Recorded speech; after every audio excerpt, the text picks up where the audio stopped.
Give Sarah the deluxe course as usual. Taylor said without hesitation. Then James spoke curiously. Huh?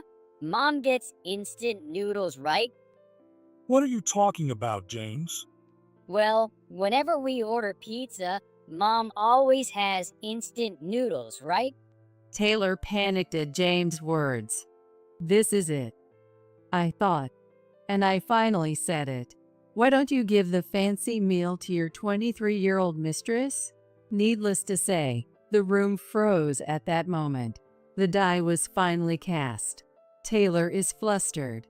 And now is my chance. I have been preparing for this day meticulously.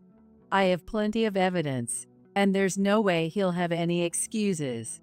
In front of my father-in-law, John, and my mother-in-law, Mary, I will make Taylor apologize to me.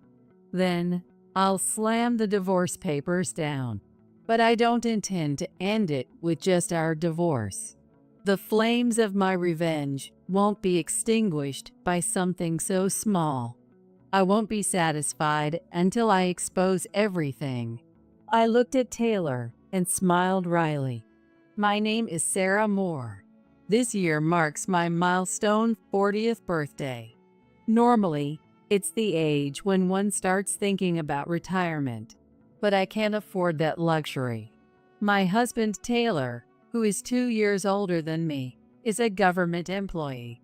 But contrary to the public image, he seems quite busy. Taylor leaves early in the morning and comes home late. So I end up doing all the housework. Moreover, on weekends, Taylor goes out fishing, his hobby. If only he would play with our 10-year-old son, James. I could get the housework done during that time, leaving everything to me while he plays around. Maybe it's better if we just get a divorce. I've been thinking that a lot lately. However, I feel that part of the reason Taylor turned out this way is also because of me. Before we got married, I worked at a store that dealt with luxury goods. One of our regular customers was my father-in-law, John. At that time, John was an executive at a major advertising agency and visited the store several times a month. As we talked, John took a liking to me, and that's how I ended up having a formal meeting with Taylor. But Taylor was reluctant about marriage. When I asked why, Taylor said, I'm not that outstanding. You're a government employee, right? I think that's more than enough. No, my brother is a salesperson at a trading company, and my dad is an executive at an ad agency. Apparently, Taylor thought he was inferior compared to his family. So, I tried to encourage Taylor by saying, government jobs are stable, and if I had to choose a spouse, I'd definitely choose a government employee. Really? If it were me, I'd absolutely choose you, a government employee. It seems my casual words resonated with Taylor, and we ended up dating and getting married. Even after marriage, I kept praising Taylor at every opportunity. Every time Taylor was praised by me, he gained confidence. In the meantime, Taylor got promoted, and before I knew it, he was the top of his peers. But on the other hand, Taylor started to act more arrogant. I'm going fishing, so make sure you clean and do the laundry. What? Busy as I was, I couldn't help but respond curtly. Then, Taylor suddenly got angry. What's with that attitude? Got a problem? What? I'm just busy. Shut up. Don't act all high and mighty when I'm the one supporting you. Taylor raised his voice. I quickly clammed up. I took you as my wife. If you defy me, I'll divorce you. I didn't mean it that way. Then at least answer properly. Say, yes, I understand. I was quite irritated. But a wife should respect her husband. That was normal for our parents' generation. So that's what my mom taught me too. I'm sorry, I understand, That's all right. I'm off then. Taylor said, laughing as he left the house. I'm not saying you should just do everything your husband says, but it's true that respecting your husband is better. If he can relax at home without building up stress, he'll do a good job outside. That's what I believed. But this only made him more conceited. By the time our son James was born, Taylor started acting like a king at home. Don't waste money. Be more frugal. Taylor would say that like a catchphrase. Meanwhile, he was spending a lot of money on his hobbies. I want to clean the room. You can clean, but don't touch my fishing gear. Taylor pointed to his fishing gear in the corner of the room. Looking closely, I noticed many things I had never seen before. Hey, isn't there more stuff again? So what? It's my money. No matter how much I saved, it was pointless. I said that many times, but he wouldn't listen. I knew he wouldn't listen today either. With that thought, I couldn't say anything. How long did this life continue? The allowance Taylor gave me never increased. Of course, Taylor was getting promoted, and he should have been earning a decent salary. But the allowance he gave me was almost the same as when we first got married. Now that James was in elementary school, expenses would only increase. I couldn't let my child feel ashamed. So I finally decided to talk to Taylor about it. Hey, about the cost of living, can't you increase it a bit? It's enough already. But I want to send James to tutoring, and he's growing, so he need more for clothes too. I gave Taylor many reasons that should convince him, but Taylor just snorted. I don't care. You just need to save more. It's already at the limit, for James's sake. Shut up. Then you get a job. Taylor shouted. I was shocked and asked back, get a job? Me? Yeah. If you say it's for James, then you can at least get a job, right? I pondered over Taylor's words. I used to work before we got married, so I had no resistance to working. But everything is different now. Back then, I lived alone and could do housework on my days off. But now, that's not possible. If I slack off, it would inconvenience James too. What's the matter? Were you all talk about doing it for James? Taylor smirked. I got angry and retorted, fine, I'll get a job. You can do whatever job you want, but don't slack off on housework. That's the condition. I get it. It felt like a heated exchange. I declared loudly. After that, I started a part-time job at a supermarket, but I couldn't work long hours. I needed to have enough time for housework so Taylor wouldn't complain. Even a few hours of part-time work significantly helped our finances. I focused on both housework and my part-time job. One such weekend, James came up to me while I was doing the laundry. Mom, what's for lunch? Is it that time already? It was just past 11:30 a.m. James, being a growing boy, must be hungry by now. All right, I'll get it ready. What do you want to eat? Pizza. That might be difficult, I thought, but Taylor chimed in. How about we order in? Really? Yay. James jumped up in excitement. I hurriedly tried to stop Taylor. Wait a minute. Pizza? What? Do you have something to say? Well, it's just. I couldn't tell James that it was too extravagant, so I hesitated. But Taylor, seemingly oblivious to my concerns, continued with a grin. Then you can have instant noodles. We'll order the pizza. That's not what I meant. Shut up. Just do the housework and keep quiet. Taylor cut me off. That left me speechless. In the end, Taylor only ordered pizza for himself and James. He placed a cup of instant noodles in front of me and started eating the pizza right in front of me. It was humiliating, but I didn't want to argue in front of James. I watched James enjoying the pizza with a strained smile. From that day on, I stopped thinking of Taylor as my husband. He was just a roommate, someone I stayed with for James's sake.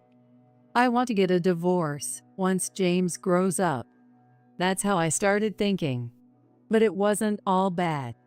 I could now speak my mind to Taylor, something I had been holding back. About tomorrow, Sunday, I have to work. What? I have plans to go fishing. You expect James to stay home alone? You can take him with you. Is there a problem with that? When I asked, Taylor stammered. Of course, if it were a company event, it might be inconvenient. But Taylor is a government employee. Basically, government employees are prohibited from hosting events. So even if Taylor had someone with him, it shouldn't be a problem. Well, it's just. Some colleagues are coming. Your boss? Colleagues? Either way, they should understand if you explain. When I pressed, Taylor fell silent. In that moment, I realized, oh, he must be planning to meet his mistress. Though I thought that, I didn't say it out loud. If you can't explain, I can talk to them for you. No, that's okay. I'll handle it. His panic confirmed it. He was definitely cheating. I was sure of it. But confronting him now would only lead to evasion. I decided to play dumb. All right, make sure to greet them properly. And don't forget to give them a gift. Why? Because it's polite. Give something the wife of your colleague likes. I implied I thought his companion was male. Taylor's face lit up. Oh, sure, I'll do that. Good. That helps. I turned away from Taylor, thinking, now I have a reason for our divorce. After that, I secretly installed cameras in various places. I installed a camera disguised as a car charger in Taylor's car and placed a USB adapter camera inside the house.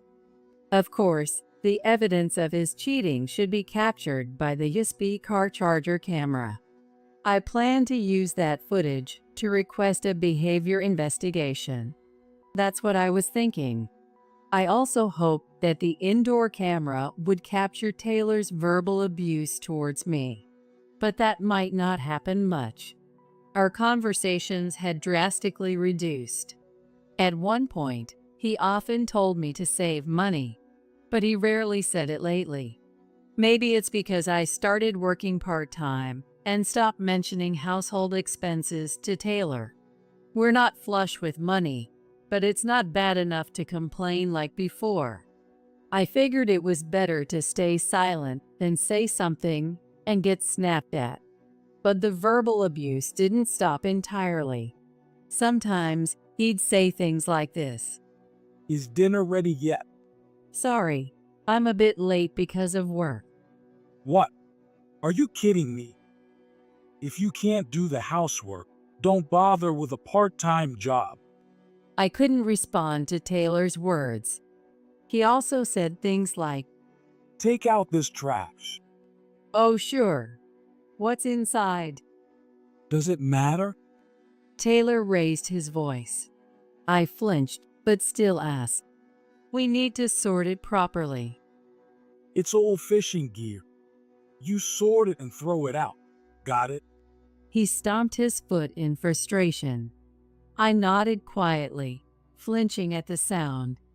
Although this happened a few times, Taylor's outbursts had significantly decreased. Capturing those few instances on camera was a big win. It's enough to push for a divorce. Now, I just need the right timing. Is there a good opportunity? I was always thinking about that. Then one day, sometime later, we were invited to dinner by John. Even though it was a family gathering, the in-laws and Taylor's brother and his wife would be there. I couldn't help but feel uneasy. Honestly, I wanted to decline. But meeting the in-laws was a rare chance. If I brought up the divorce there, Taylor would have to take me seriously. With that thought, I accepted John's invitation. Then, on the day of the dinner, Taylor, James, and I headed to a designated restaurant. It was a high-end restaurant we had never been to before. Oh, Taylor and Sarah, over here. Hi, John. Thanks for inviting us. We greeted them at our first reunion in a long time. Once we were seated, the dinner started. The dinner was to celebrate Taylor's brother's promotion. Apparently, he was promoted to department head. After offering our congratulations, the waiter came to take our order. Give Sarah the deluxe course as usual. Taylor said without hesitation. Then, James spoke curiously. Huh? Mom gets instant noodles, right? What are you talking about, James? Well, whenever we order pizza, Mom always has instant noodles, right? Taylor panicked at James' words. This is it, I thought, and I finally said it. Why don't you give the fancy meal to your 23-year-old mistress? Needless to say, the room froze at that moment. The die was finally cast. With Taylor visibly shaken, now was my chance. I had prepared meticulously for this day. I had plenty of evidence and wouldn't let him make any excuses. In front of my father-in-law, John, and my mother-in-law, Mary, I will make Taylor apologize to me. Then, I'd slam the divorce papers down. But I didn't plan to stop at just divorce. My thirst for revenge wouldn't be quenched so easily. I wouldn't be satisfied until I exposed everything. I looked at Taylor and smirked. At that moment, Taylor, who had been frozen, finally snapped out of it. He pointed at me and shouted, What are you talking about? Mistress? Stop spouting nonsense. Really? If you don't understand, should I show you some clear evidence? I stood up forcefully. John tried to calm me down. Sarah, please calm down. When I looked back at John, his face was bright red. He seemed very angry. I couldn't disregard John's feelings. I took a deep breath and nodded.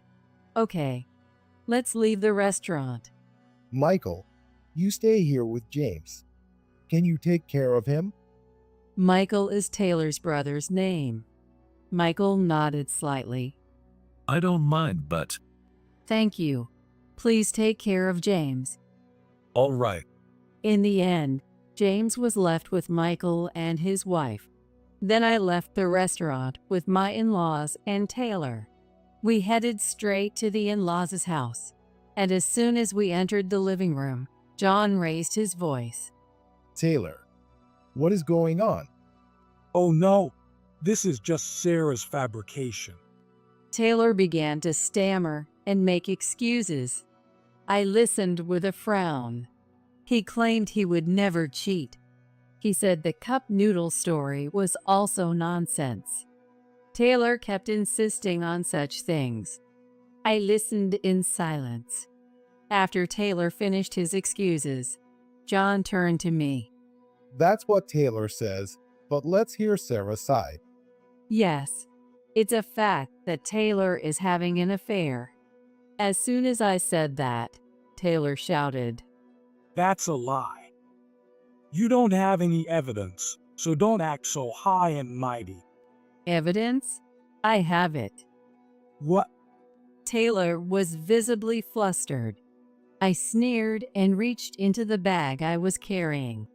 I took out a brown envelope and placed it on the living room table. There are photos inside. Take a good look yourself. Photos? Taylor looked puzzled. Next to him, Mary quickly grabbed the envelope. She swiftly took out the photos. They were pictures of Taylor and a woman looking very intimate. Oh my, they look quite close. Despite her words, there was no smile in Mary's eyes. Mary handed the photos to John. Indeed. John glanced at the photos and then looked at Taylor. He thrust the photos at Taylor. Taylor glanced at the photos and immediately looked away. Then he began to make excuses. This is just a work associate. I wasn't cheating. For a work associate, you two look pretty close, don't you think? It was just to keep things smooth at work. That's all. You understand that, right? Taylor shouted, throwing the photos onto the floor. But I had expected as much. I took out another white envelope. I pulled out the photos and showed them to my in-laws and Taylor.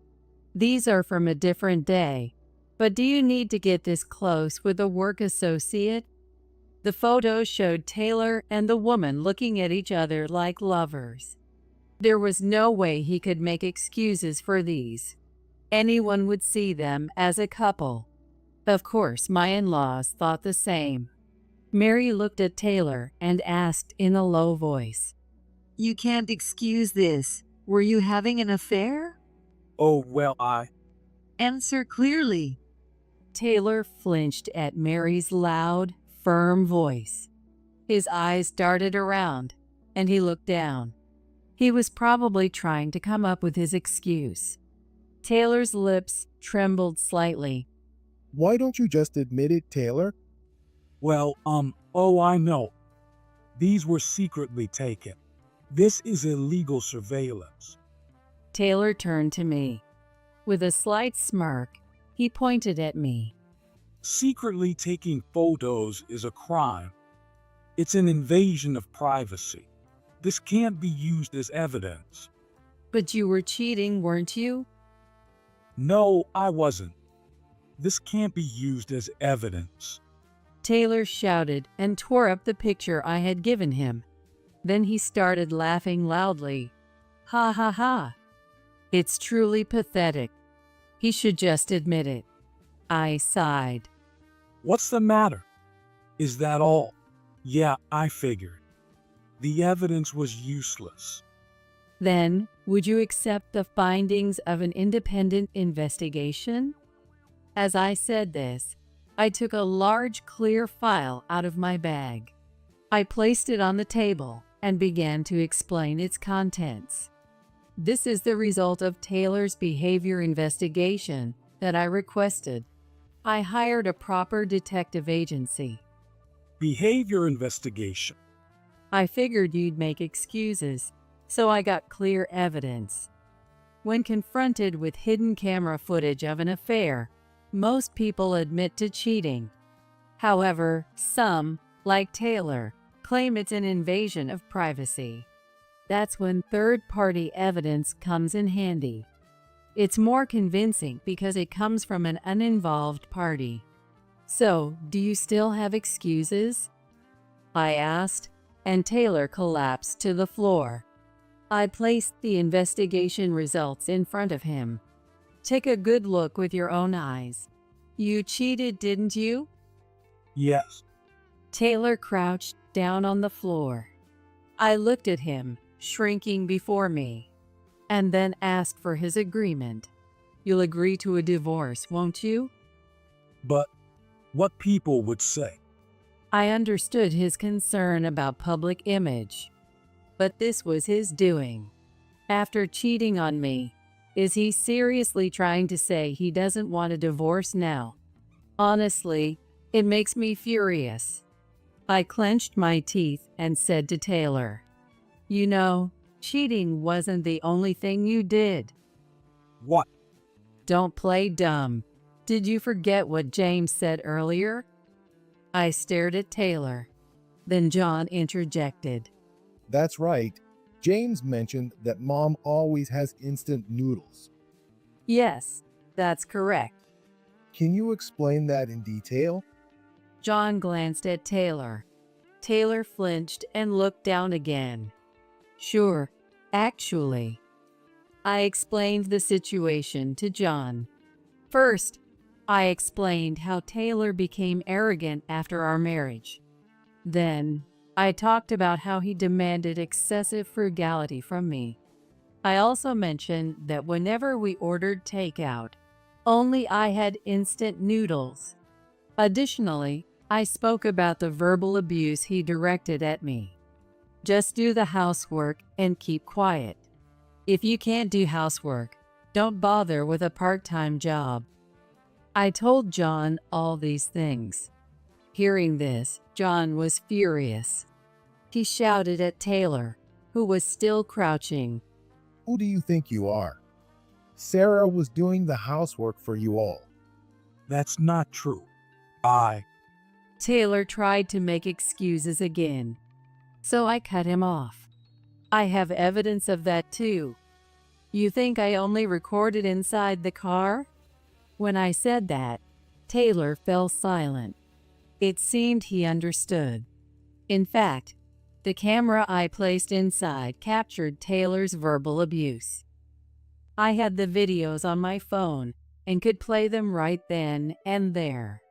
Is that true, Taylor? Yes. He replied vaguely. I understood. He had no other choice. But John's anger wasn't quelled that easily. He sat Taylor down and looked him in the eye as he asked, Answer clearly. You were just getting carried away, weren't you? Yes. I'm sorry. Tears welled up in Taylor's eyes. Come to think of it, Taylor had always been insecure. Being flattered by me had gradually turned him into an arrogant person. Of course, I had some responsibility for his change. But Taylor was also at fault for not exercising self-restraint.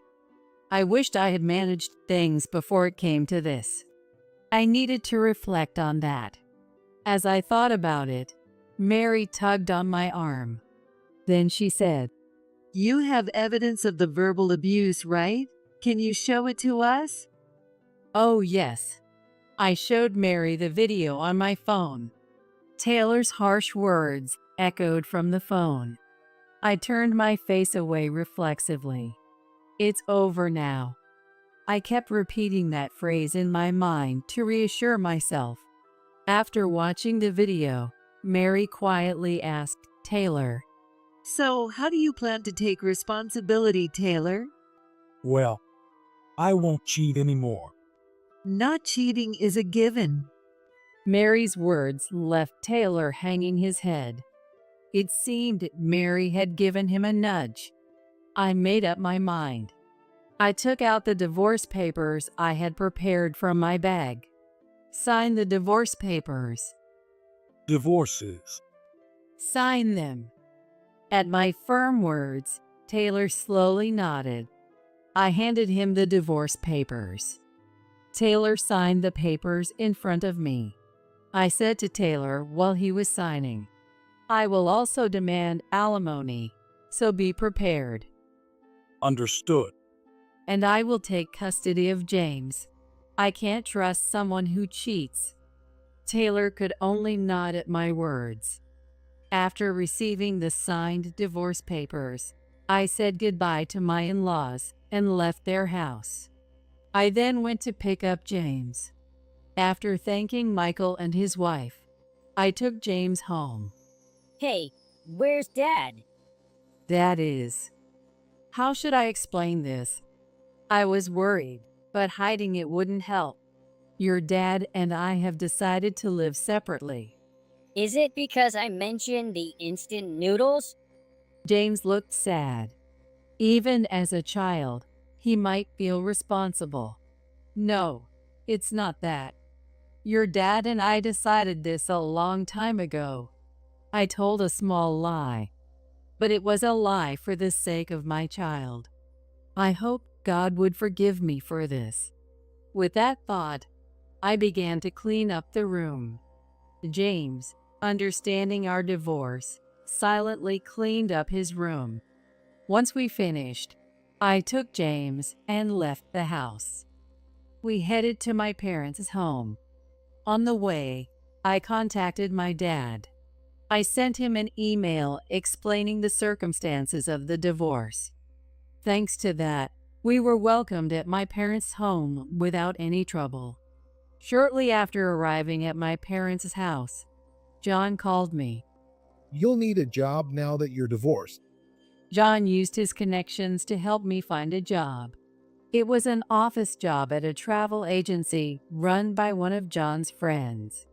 Thanks to that, I could live with James without financial worries after the divorce. But I had one more thing to do. I needed to see the results of a certain matter. Until those results came in, I couldn't rest easy. Or rather, until it was settled. It should be settled in a few weeks, right? Muttering to myself, I focused on my work. Then, a few weeks later, my phone rang just as I finished work. I answered the phone without checking the caller. Hello? Just as I started to speak, a loud voice cut me off. Help me, Sarah. Oh, Taylor? Yes, help me. You're my only hope, Sarah. Hearing those words, I realized it's finally over. But I pretended to know nothing and asked Taylor about the situation. What's wrong? Why are you so panicked? It's really bad. I might get arrested. Not might. You will get arrested. I thought to myself. Let's go back a bit. Right after Taylor and I decided to divorce, I sent some evidence from the behavior investigation to his office where Taylor worked.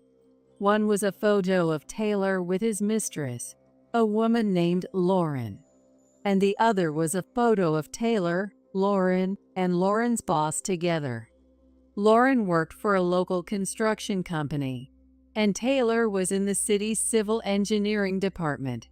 In other words, Taylor's claim that she was a work associate wasn't entirely a lie. However, Taylor was on the side awarding city road work contracts, and Lauren's company was the one receiving those contracts. You can see where this is going. They were both engaged in illegal activities. Lauren was dating Taylor to get information about the prices for city road maintenance and repair work. In return, Taylor received various items from her. The investigation revealed he received gift certificates and fishing gear, among other things. There might have been other items, but I didn't know for sure. Regardless, I was confident in my suspicions, so when I requested the investigation, I said, I think he's accepting bribes. Please look into that as well. I was certain, but I had no evidence to show others. So I had the investigator look into it as part of the behavior check. As expected, the results were incriminating. Taylor had indeed received goods from Lauren's construction company. So how did I realize this? You might wonder. It was actually by chance. It was shortly after I started recording Taylor's verbal abuse. Taylor once told me, "Throw out this trash." When I asked what was inside, he said it was old fishing gear. That struck me as odd. For instance, if he had said to throw out broken fishing gear, I wouldn't have thought much of it. However, he said to throw out old fishing gear, which struck me as odd. Fishing gear can be cheap, but some of it is quite expensive. Also, there are many stores that buy used fishing gear. Taylor was so stingy with money that he made me save money. Maybe it was because he was paying a tribute to Lauren. Having money is always better than not. That's what Taylor would have thought. So, it struck me as strange that he didn't sell the old fishing gear.